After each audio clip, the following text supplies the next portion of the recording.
High, আমি নবকুমার দাস, বেহালা SS এর খেলোয়াড়। আমি থাকি হাওড়া জেলার রানিহাটির জয়নগর গ্রামে। আমার ওখানেই বেড়ে ওঠা।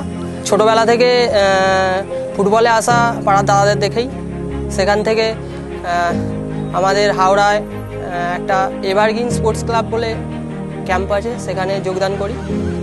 আমাদের কোচ দিব্যেন্দু ঘোষ, আমার প্রথম কোচ দিব্যেন্দু ঘোষ আমাকে সিলেক্ট করে, সেখানে যাই, সেখানে প্র্যাকটিস করা শুরু করি।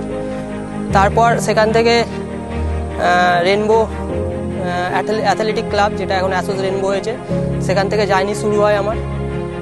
ফার্স্ট কোচ তখন আমি অনুপ নাগের আন্ডারে প্র্যাকটিস শুরু করি। অনুপ নাগের আন্ডারে পড়ে আমার কোচ ফুটবল খেলার ধরন, ফুটবল খেলার চিন্তাভাবনা, সেখান থেকে আমার চেঞ্জ হয়। ফুটবলটাকে প্রফেশন হিসেবে দেখা শুরু করি। সেখান থেকে বর্তমানে আমি এখন অনুপ নাগের কাছেই প্র্যাকটিস করি। 3 বছর আমি রেনবোতে ছিলাম, তখন রেনবো ফার্স্ট ডিভিশন থেকে প্রিমিয়ার ডিভিশন ওঠে। তারপরের বছর আমি কালীঘাট এমএসে জয়েন করি। কালীঘাট এমএসে 3 বছর থাকার পর করোনা আসে। 2019 সালে সিএফএল প্রিমিয়ার আমরা খেলি, করোনার জন্য বন্ধ হয়ে যায়। তারপরে আমি বিএসএসে যোগদান করি। এই বছর বিএসএসে আমার 4 বছর হয়ে গেল।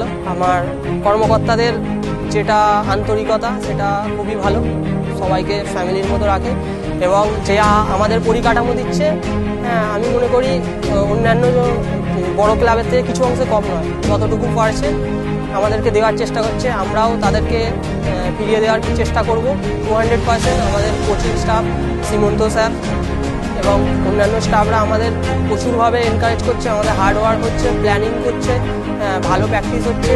আমরা খুবই 200% চাই এবছরে আমাদের সুপার 6 খেলতেই হবে। সব ছেলেরা প্রচুর মোটিভেট আছে, অনেক ভালো প্লেয়ার আছে, জুনিয়র প্লেয়ার সিনিয়র প্লেয়ার মিশিয়ে প্রচুর ভালো ভালো প্লেয়ার আছে।